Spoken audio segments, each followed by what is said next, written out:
Greetings from Tokyo, my dear friends. This is Daisuke, and I very much hope that this video finds you well and in very good spirits wherever you are in the world. And today, if you don't mind, I would very much like to continue on with our journey, our discussions, our discoveries, and our explorations with respect to the recent releases made by the Criterion Collection during this year of 2022. That brings us to that title, which has been released this year by Criterion at spine number 1125. It is a work from 1984, and the name of the filmmaker is Juzo Itami. And the name of the work is, in Japanese, Ososhiki, or in English, The Funeral.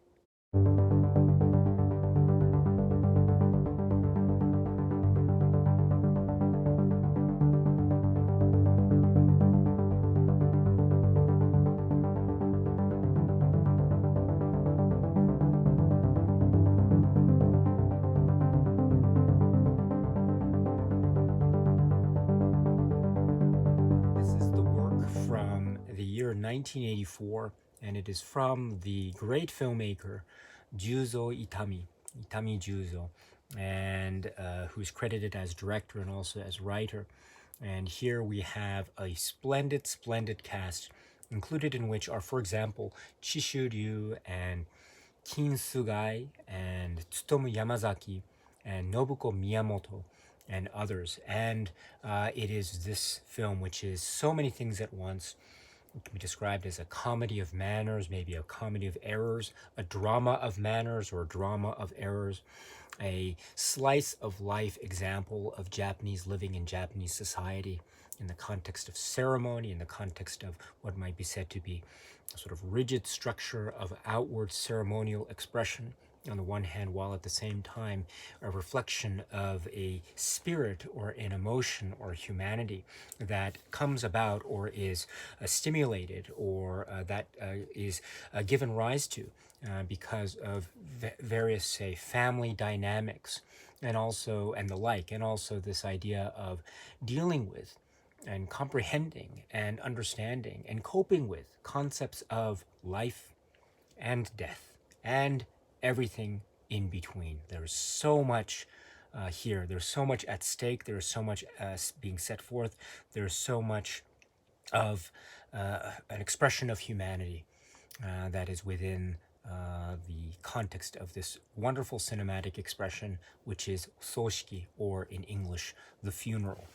Now, I think the title, The Funeral, pretty much sets up what the story or the plot is of this film. So we have a figure, a patriarch figure, an elderly gentleman, and we understand from immediately from the start of the film that he has a certain character. Maybe he's described sometimes as being someone who has a slightly, or maybe not so slightly, maybe more than slightly, lascivious nature about him. He is married, and all of a sudden, in the opening moments of the film, we see him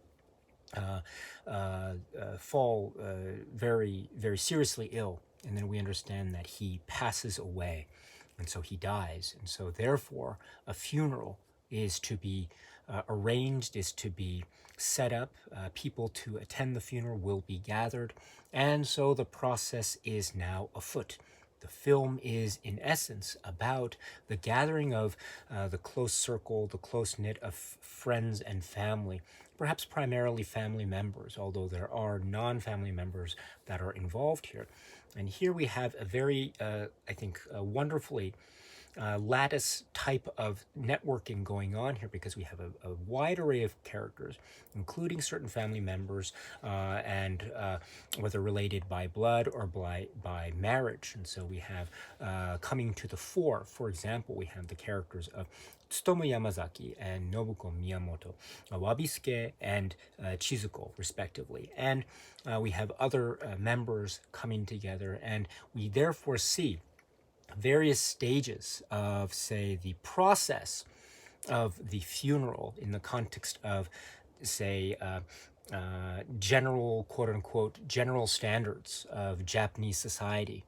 and how to carry out a funeral, how to behave in this very formal ritualistic setting that is a funeral, what words one must use, what faux pas one must not do in these very serious and in many ways very public settings, public in the sense that it is not just an internal grieving process, although of course that is there as well, but what we have here too is the outward expression, the ceremonial expression, the ritualistic expression that is very much tied to the types of social mores or the socialistic, say, ideals and rules that make up contemporary Japanese society against which this film takes place. So there's a lot here to digest and to absorb from the standpoint of this type of, say, sociological interpretation of the film. But that's not all, and we'll get to that a little bit later perhaps, but that's not all that we are dealing with here, because of course we are dealing with a family, and a family made up of family members, or a close-knit circle made up of members of such close-knit circle. And these are human beings, and so we have the various traits or quirks or idiosyncratic moments that make up the grand nature and the maybe celebratory folly, as well as the humanistically tender, and also the maybe quietly mournful aspects of, say, human expression and human feeling in the context of a funeral, which is ultimately a gathering where one is able to, or one is confronted with notions, able to consider, or at least one is confronted with notions of life and death. And so there is, in that way, a really a beautifully applied way in which this film links to the personal human elements of those members of the family that are indeed mourning, that are indeed trying to celebrate the life and legacy of the person who has passed on, while at the same time, in parallel or perhaps in conflict, depending on one's viewpoint, we have these various aspects of the ceremony or the ritual of the funeral and the rules that are set up. So already have this wonderful gathering or collection of various, say, tones or impressions or feelings that are combining together in this wonderful, wonderful expression of Japanese cinema from the 1980s, from Itami Juzo, or Juzo Itami. And so I explain it in this way because I want to try to suggest that there is so much going on. There's so much going on at the heart of this film. So, for example, I mentioned the idea of ritual and ceremony. A lot of what is so great and so witty and so funny about the cinema of Itami and also Miyamoto and their collaboration, including or starting with or including in terms of the directed works by Itami, the funeral, Ososhiki. We have the way in which they are able to point their cinematic eyes and gaze towards those aspects of society, Japanese society specifically, in the context of the funeral arrangements, that can be said to be both witty and even weird and odd and strange, and thus very funny and comedic, while also being a link to something that can be said to be quote-unquote Japanese. And this is something that I think many people, say, in Japan can relate to. For instance, I live in Japan. I am Japanese. I have a Japanese family. I have attended funerals in Japan, and so when I watch this film, I can get all these little things that are going on. I don't get all of them because I am not an expert when it comes to the formality and rituals and rules of the funeral process here in Japan. However, I do understand those rules that I do have experience with personally, and also even the ones I don't understand, because again, the rules are very, very intricate and very detailed, and that's revealed in a very funny sequence involving a video tutorial in the context of them. Really funny. But that's another great point too, is that even from the viewpoint of that not knowing specifically what the rule is, still I can understand or appreciate, and I get the joke about how complex these sorts of rules are. And so that is also part of the, say, the wit or charm, or even this maybe the subtle or sly type of dig or subtle type of, say, social critique that is going on. Maybe the over intricate nature of the ceremonial aspect of this type of ritual or this type of occasion, which is the funeral that takes place in Japan. But that's not to say that it is an acerbic type of a social critique on the part of Itami and company. And that is what's so beautiful about this film, The Funeral, is that even when there is a type of wry, subtle joke at the expense of, say, Japanese culture or society, there is never any letting go on the part of the filmmakers, I sense. There's never any letting go of the warmth and the sincerity and the earnestness that is also on hand in viewing this very important and elaborate and very soulful and very significant part of Japanese life, and even one might say day-to-day life, that is dealing with aspects of death. And this is shown in the ways in which these characters, as portrayed with great emotional depth and conviction by, for example, by Tsutomu Yamazaki and Nobuko Miyamoto and Kinsugai and others. They really show through their performances just how affected they are by their loss. And they also acknowledge that maybe there were some foibles or there were some weaknesses of character on the part of of those who might have passed on, as well as on the part of people who are attending the funeral. So there are weaknesses that are maybe revealed, and those weaknesses lead to maybe various, say, intrigues of drama and plot involving who knows who. Are there some things that are going on the side that other characters don't know about, etc., etc. So this type of family type of drama also is very much part of the comedy and drama of manners and errors that is the center point, focal point of the film, like The Funeral. However, this is not a film that is about necessarily the direct volatile nature of conflict.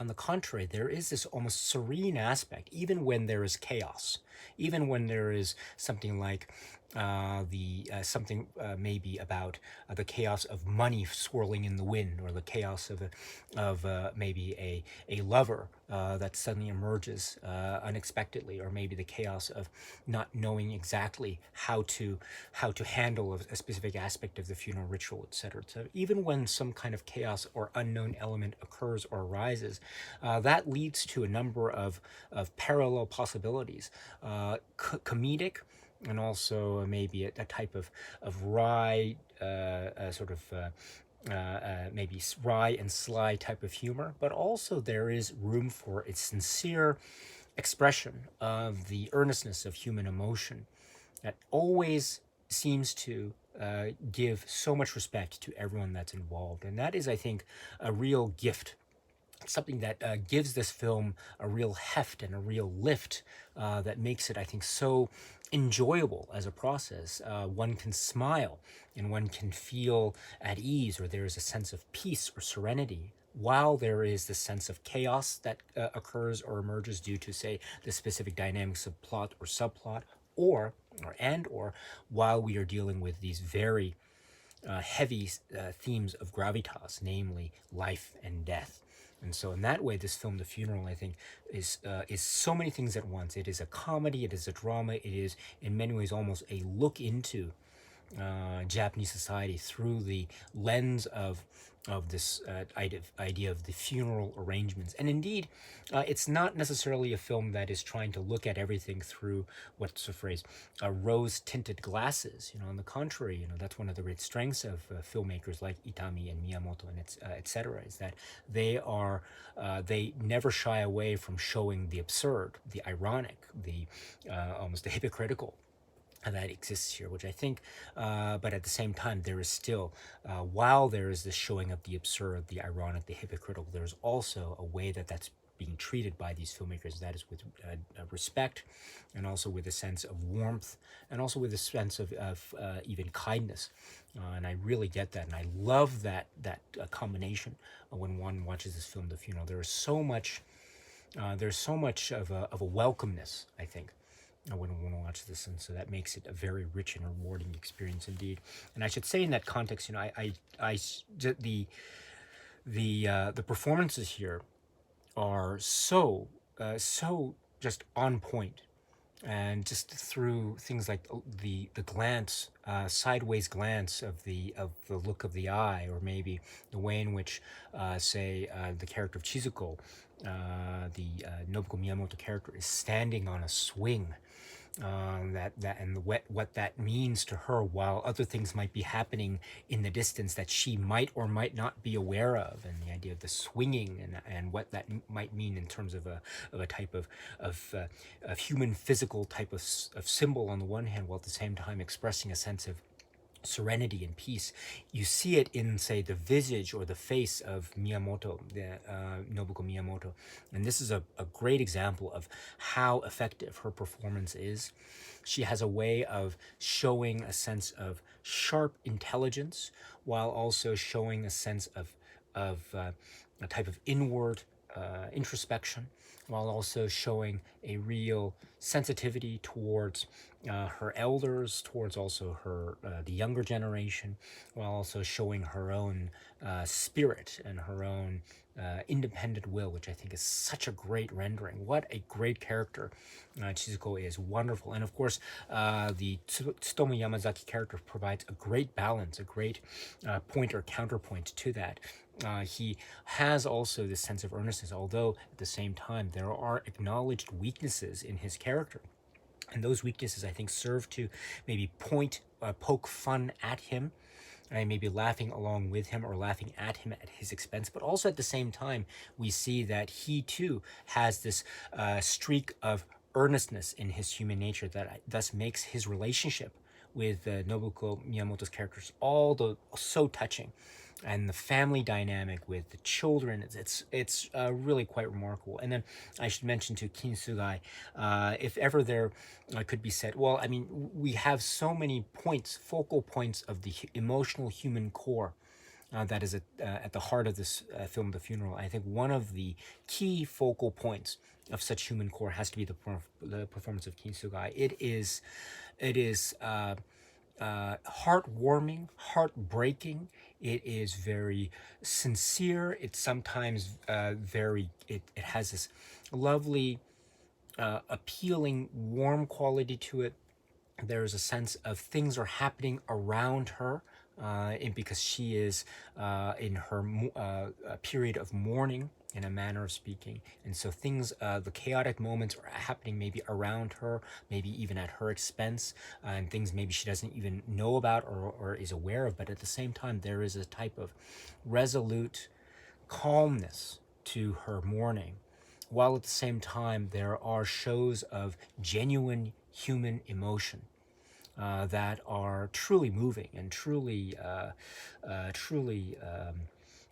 emotionally overwhelming indeed. That thus giving more example of the multi-layered aspect of this film, The Funeral. I love this film. I absolutely adore this film. This is a film that I also have memories of. My parents were big fans of the works of Juzo Itami, and one of those works was this film, Soshiki, The Funeral.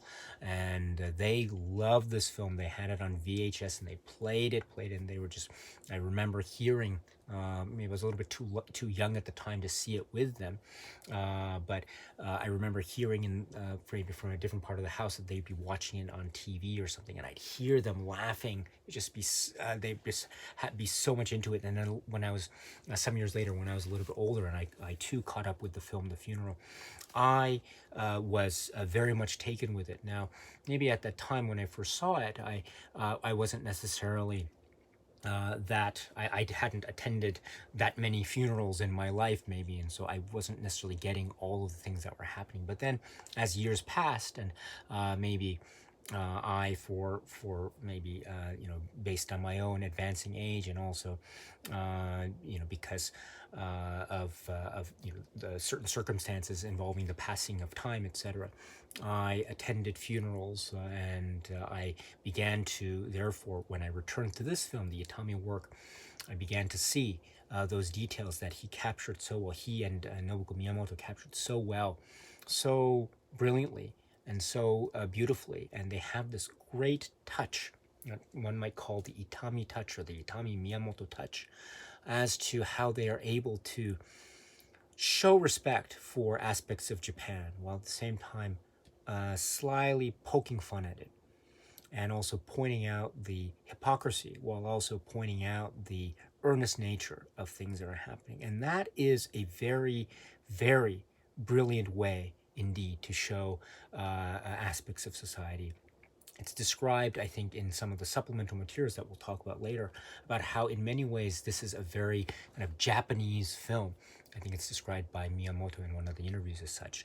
And I think I can really understand that, because I can connect with it so well. At the same time, I can see the universal themes that I can perhaps help make this film universally accessible, as I understand and believe it is. There are aspects of this film that I think anyone can understand, no matter where one lives in the world, because it deals with notions of family, notions of life, notions of death, notions of observing the absurd, notions of serenity in the face of chaos, and how that can be both funny and comic, and also can be very poignant and touching, and also can be leading to something of the melancholy and somber, while at the same time this really fascinating paradoxical type of expression, which is the funeral, right? A funeral is, after all, a mix of many different emotions, both in terms of sadness and the somber and the mourning because of the passing of the loved one.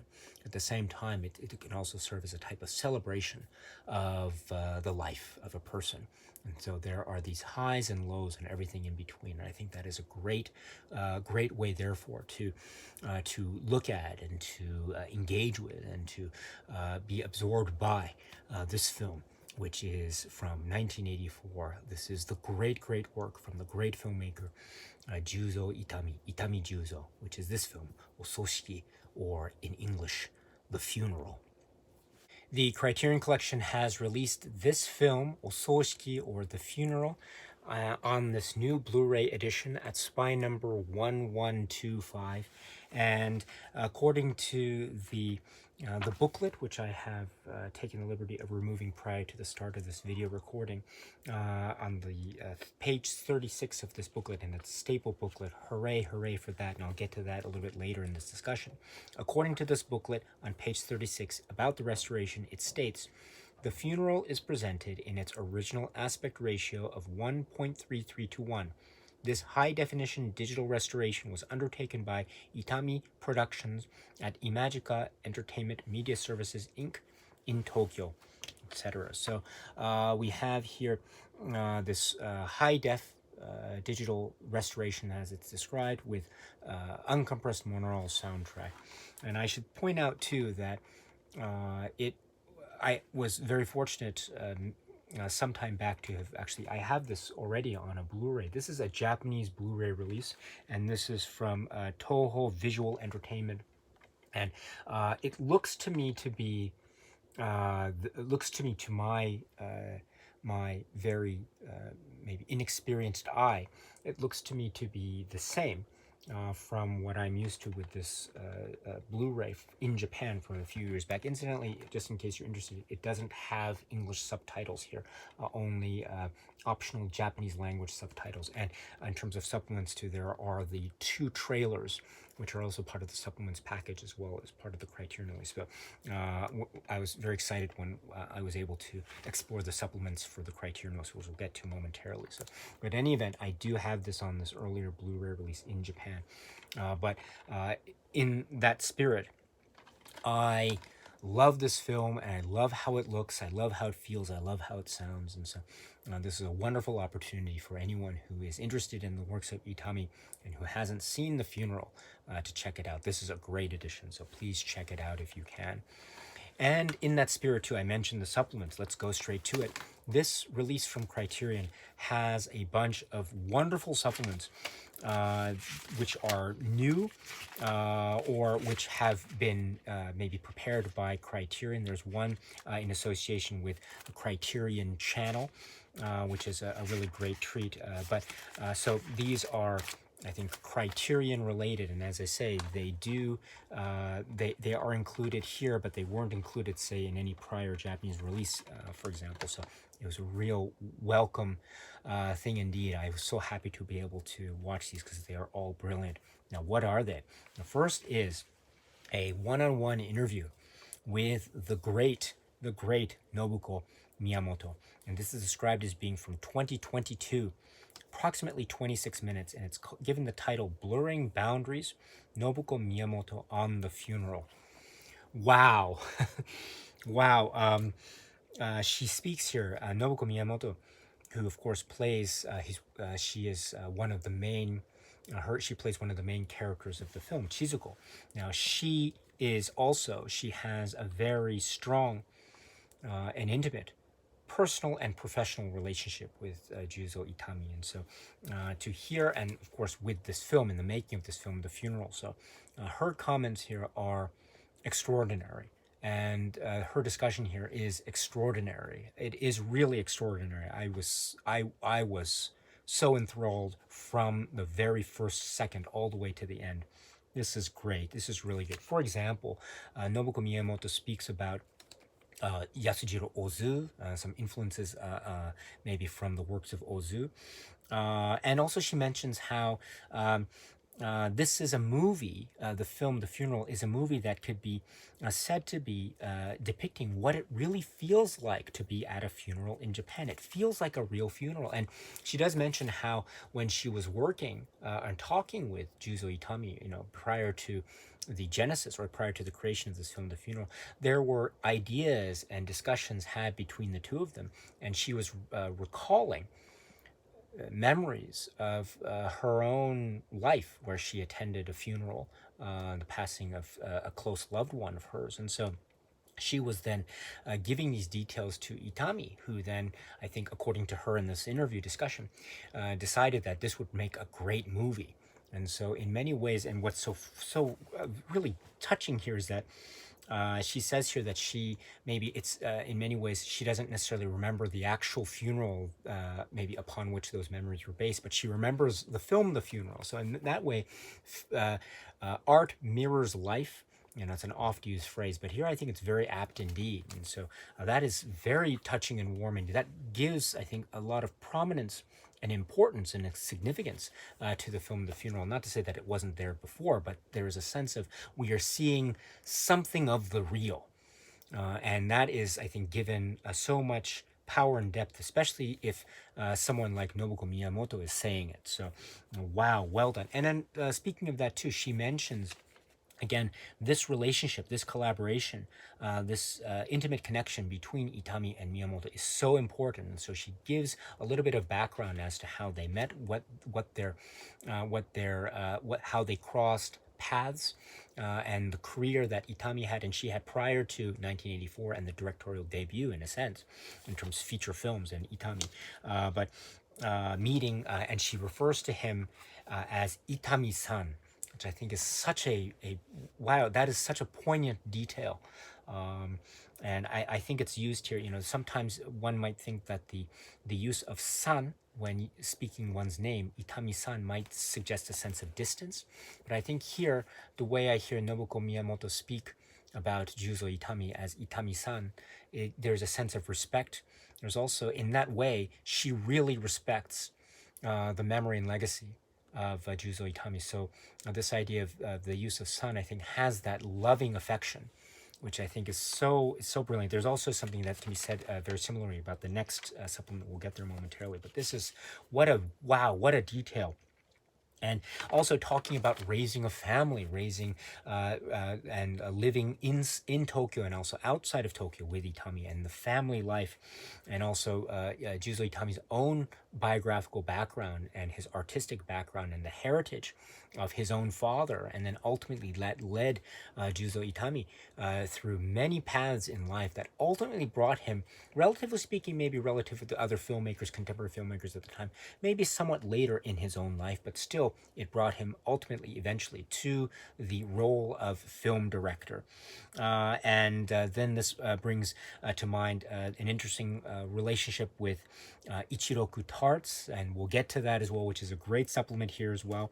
And there's also this idea of infusing the sense of Japanese-ness in a lot of the works that Itami and Miyamoto are famous for, including, of course, the funeral. And there are these little details that come in. Miyamoto speaks to about a scene involving a song, Tokyo Dai Okasan, and she speaks about what this choice of song was, what this means, and there's a sense of nostalgia and history wrapped in this moment of the film that is also an expression of celebration and memory of family life, which is one of the most beautiful moments in the film for me. And she was also mentioning too about there was an anxiety on the part of her and him because this was their first film, and so they didn't necessarily know how the Japanese public at large would react, how they would react. But there was also this belief that one could take this subject matter that is, again, potentially very serious and very grave and very significant in terms of the, of dealing with death, which is a very serious moment, and then turning it into this type of cinema entertainment, which hopefully could be enjoyed by as many people as possible. But they weren't sure.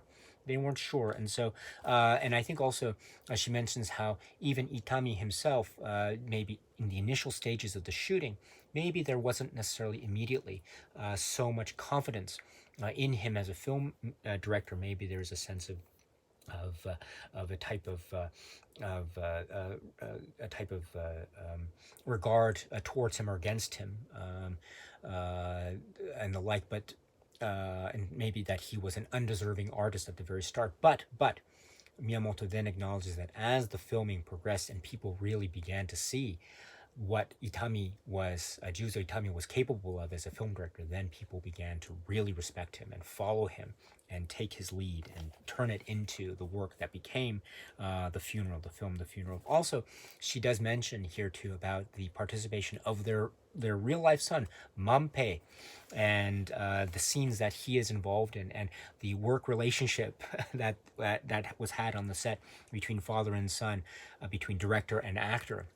And there's a lovely scene too involving the coffin and a nail and hammering in a nail. And this is such a poignant, funny, lovely scene. And we hear here about how this little moment by a young Manpei is one that was almost like improvised on the spot, which is a remarkable thing. It's one of the greatest moments in the film. So, wow. And she also mentions too, I mentioned it earlier, this very famous, iconic scene with Miyamoto herself on a swing.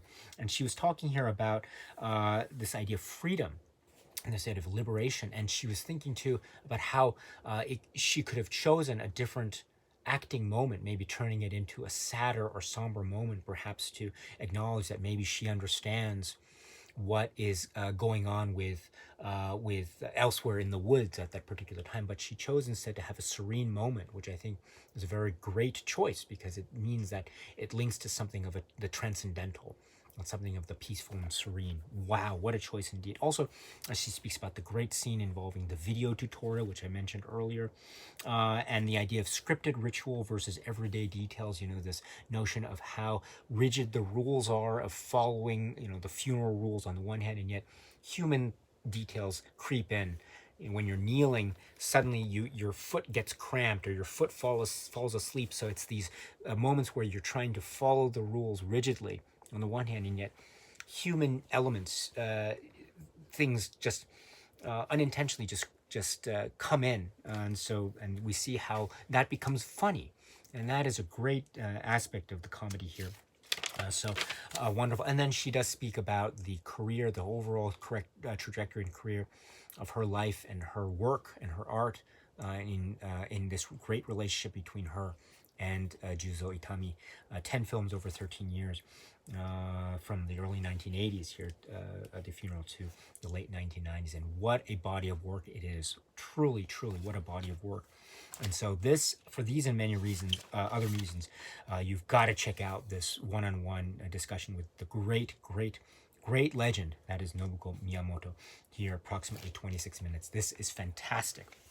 And that's not all, because then we have, I spoke about the young son, Manpei Ikeuchi. And indeed, we have the next supplement being another one-on-one interview, this time with the now grown-up Manpei Ikeuchi.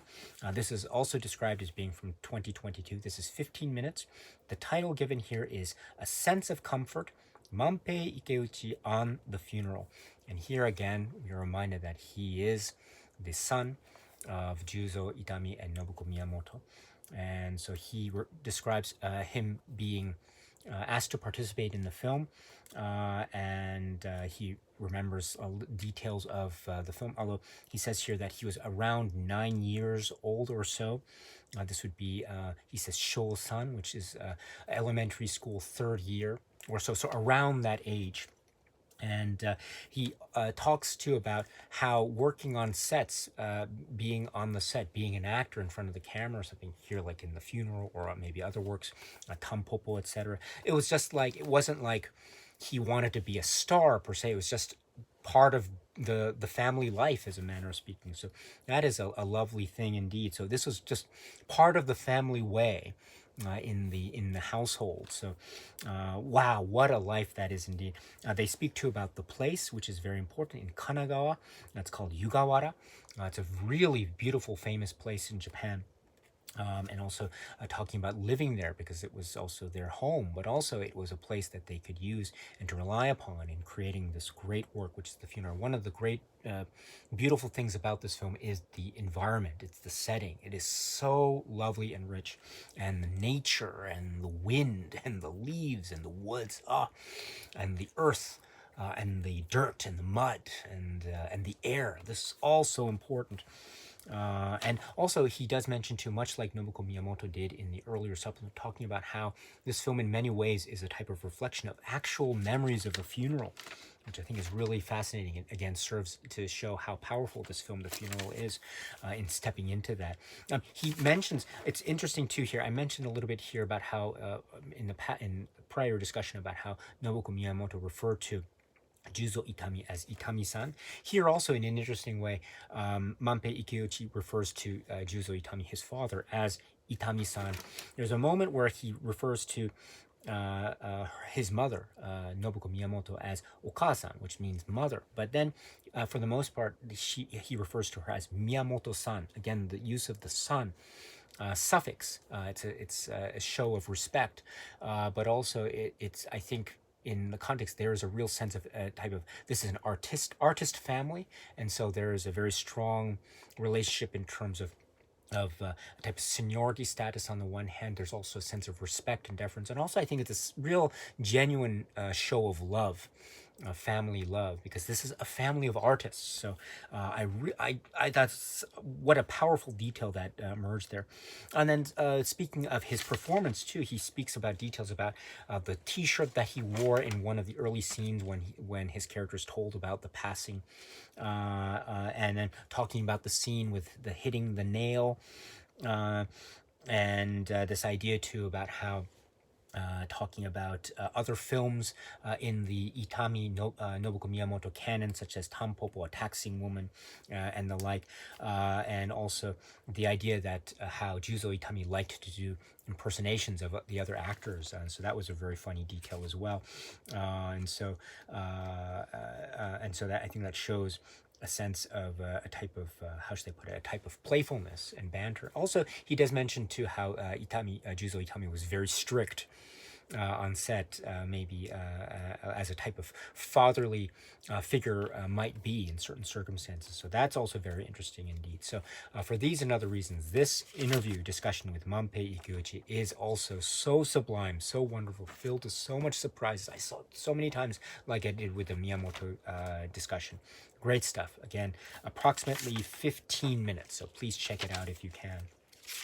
And that's not all, because then we have a 10-minute segment described as being made for the Criterion channel in 2018 with Michael Sragow. This is called Creative Marriages, Juzo Itami and Nobuko Miyamoto. So again, this is a cinema power couple in a manner of speaking, because their collaboration starting, well, they met before the funeral, but then starting in terms of this feature film collaboration, the funeral and beyond, the career and the output, the cinema output that was had between these two is celebrated and discussed and described here by Michael Sragow in great loving detail in the context of films such as A Taxing Woman and Tampopo. The idea too about how this collaboration took on, according to him, quote unquote, hot button issues in Japan. The idea too of say tax evasion, also gangsters and yakuza were also not. They were the subject of a lot of the sort of cinematic critiques that were in the form of these films too. And there's also this idea too of the depiction of big screen heroines, in the form of Nobuko Miyamoto. And the characters that she played, these were larger than, these were the stars of the show.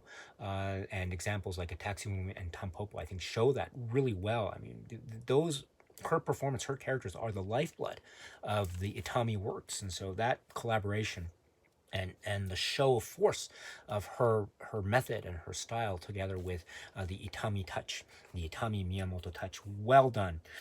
And the idea too is they were able to make quote unquote dry or boring subjects very fun indeed. I mean, one can say, for instance, maybe one might look at the topic of a funeral and setting up a funeral to be not necessarily the most quote unquote exciting topic in the world, but here in this film, Ososhiki, or the funeral, they make it fun, they make it funny, they make it lively. Another example that's given by Michael Sragow here is something like A Taxing Woman.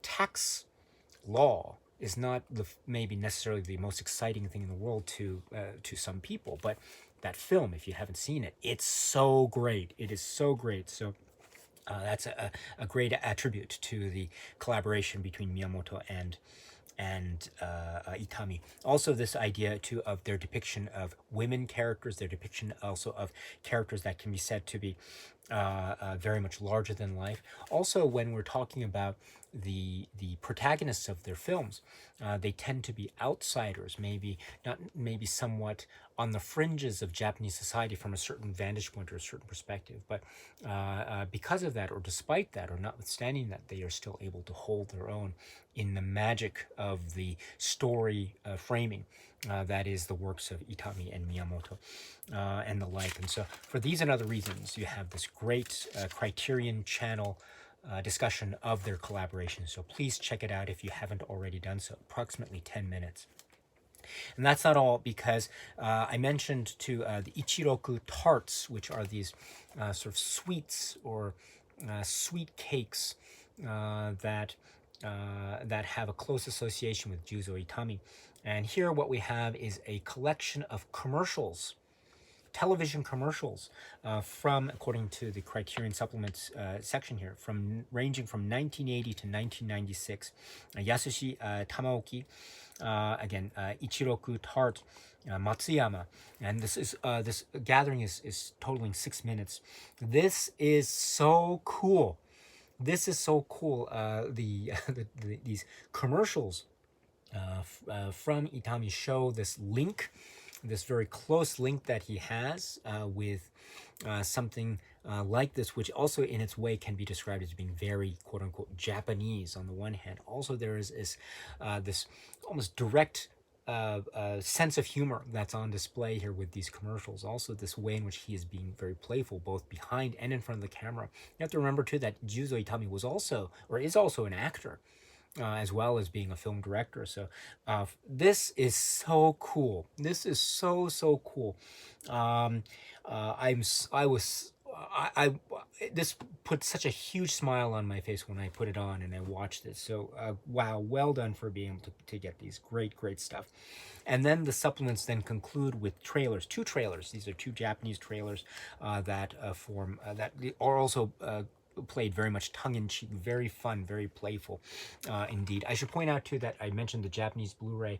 The Blu-ray only has those two trailers, and so I didn't have any of the other Criterion supplements here. So for that reason, the Criterion release for me and for my eyes, what a treat this is. Again, nothing taking away from this great earlier Blu-ray, because it's a great one, but wow, what great stuff. One of my favorites so far of the year, which is this release by Criterion of the Itami work, The Funeral. And now, if we can turn our attention to the packaging and the design here, I love this. This is so cool. I love everything about this cover art design and packaging and the use of color and the font, even down to the way in which the font or the title appears on the spine there, and then the way in which it carries over onto the back. This is great indeed. The disc itself, it opens up like this, and so we have this interior part, and I've also again taken the liberty of removing the booklet, but the booklet would also go in that part of the interior component of the plastic casing. This is so great. I love this, and it's also carried over into the booklet here. I should say that the art is credited to art directors Sarah Habibi, Eric Skillman, illustration Tatsuro Kiuchi, designer Eric Skillman. So wow, this is so cool. Absolutely cool indeed. I love this design.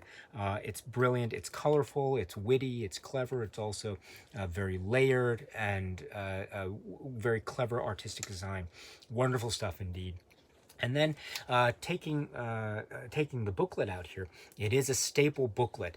Bravo, Criterion. It has here, according to this, 36 pages of wonderful Itami goodness. And my goodness, this is so great. So first of all, we have among the various, well, we have the pictures that form part of the display here that also carry out the continuation of, say, the artistic design, the cover art design motifs as well. So wonderful stuff in terms of the design of this itself. Great stuff. Bravo to Criterion and Company to this. And also bravo too, because we have not one, not two, but three writings included here. So first is an essay by Pico Iyer, which is called At a Loss. I read this essay so many times. I was so taken with this, and it was so well written, so accessible, and it had all these details about society and funerals in Japan, and this is so great. And the essay, excuse me, is called At a Loss. So once you've seen the film, please check out the essay At a Loss. It is great. Another great essay from Criterion. But that's not all in terms of the writings. Then we have an excerpt from, it's called From the Funeral Diary, which is the written diary or published diary by Juzo Itami himself, which is, I understand, published in Japan in mid-80s, 1985. Yes, 1985. And then, according to this, it is the selected entries here have been translated for this release by Allison Mark and Powell. So here we have a translation into English, especially for this Criterion release, of excerpts of the diary, the making of from Itami himself. Wow. So I'm so thrilled that this is being made available here. So you can see there's so much detail in terms of the making of and the considerations of all these shooting aspects that are revealed, and then some in these diary excerpts, excuse me. So wow, again, it's a further indication of Itami, the artist and the man, and what he is, what kinds of things he is considering, and the philosophy and his approach to this film. Well done, Criterion, for being able to do this. I am so thrilled with this. And that's not all, because then there is another writing which is an interview excerpt, which was also translated according to this. This piece has been translated for this release by, again, Alison Market Powell, and it is called here in English, Everything About Him Can Be Found in the Funeral, Tsutomu Yamazaki on Juzo Itami. And this is Tsutomu Yamazaki, who is one of the actors who plays one of the main characters of the film. And this is wonderful. He has a well, the article was published in 2007, and so he's looking back on the work that he had with Itami, and so he's looking at the history he had with this filmmaker, one of the collaborations here, the funeral, Tampopo, etc. And so wow, to be able to visit or revisit this, and then for people to be able to read and enjoy and appreciate this for purposes of this Criterion Collection booklet. Wow, stunned. I am so overwhelmed by this and other aspects of this release. I love this so much. This is great. It's releases like this that reminds me just how much I really love and admire the Criterion Collection. So bravo for being able to do this and putting it together in this package. So it's great. This is great, and I hope that my enthusiasm has not in any way turned you off to this film, because I really hope that this film, The Funeral, is seen by as many people as possible. You know, there is another great film in the physical media catalog of the Criterion Collection, which is called Tampopo, by Juzo Itami, also featuring Nobuko Miyamoto, and also Tsutomu Yamazaki and others. And so one way to say it is, if you enjoyed that film Tampopo, chances are you will also really enjoy The Funeral, because these two films form such a very strong foundation for the lifetimes and career of Miyamoto, of the collaboration between Miyamoto and Itami, and indeed also Tsutomu Yamazaki as well. So, and also on its own merits, of course, on its own merits, this film, The Funeral, Ososhiki, is one of the greats of 1980s Japanese cinema, late 20th century Japanese cinema period. This is one of the greats. This is really one of the greats. And I feel joy, I feel happiness and sadness and everything every time I watch it. And after my discussion here is through, I might indeed watch it again. It is a film that is so much, so important to me. And bravo to Criterion for being able to release it in this fashion, which is The Funeral. Okay, my dear friends, so that's it for now. And so until we meet again, please be happy and healthy and well. And please keep on watching a lot of great movies. Thank you so much, as always, for your time. I very, very much appreciate it. Stay strong, stay safe, and cheers.